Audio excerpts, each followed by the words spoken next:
Dobre, všetkých zdravím, takže máme tu takýchto nových pomocníkov na nalievanie. Ja vám ukážem, ako sa to tam osádza, aby ste to tu nepovylievali prvý raz.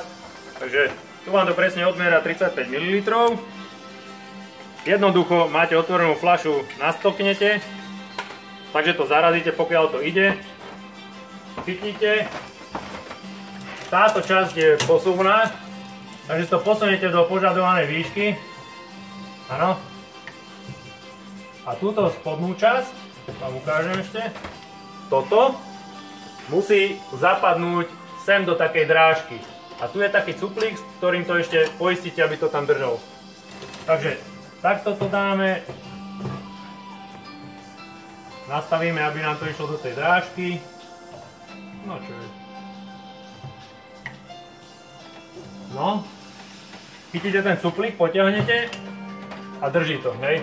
Dal som tam teraz momentálne Coniferku, Captain Morgan, Oakhart, Bacardi a Jamesona, ale za to, že máme na toto akciu, za to som tam, budeme mať piatok. Ináč by tu mali byť len farebné alkoholy, také, čo sa normálne nechladia, hej. Je na vás teda, ale vodku a gin by som tam nedával, pretože tie sa podávajú chladené. Skôr by som tam dal nejakú whisky alebo rum. Takže takto to asi funguje. Potom, keď máte objednávku, prídete, nič iné nespravíte, len zo spodu spravíte toto a dávam presne 35 ml odmerané, hej.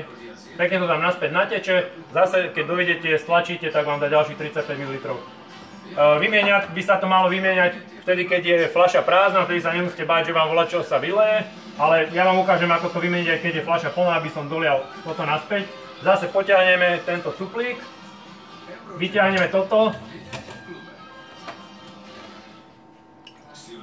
Malo by to vytiesť naspäť do fľašky, to čo bolo v tom meradle, alebo ako by som to nazval. Dobre, dáme na bok. Toto môžeme vyliať naspäť. Počkajte, zoberiem si lievý pre istotu, aby som to nevylial.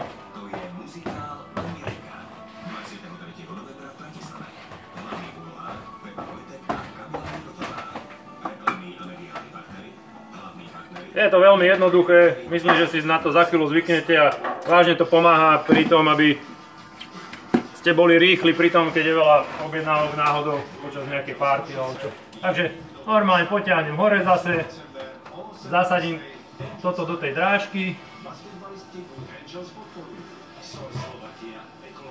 Nejak sa to tam tomu nechce ísť, ale bude musieť. No čo? No dobre, už mi to tam vošlo. Cuplík to zaistil a drží to. Dobre, zase nám to nateklo 35 ml. Ďakujem za pozornosť.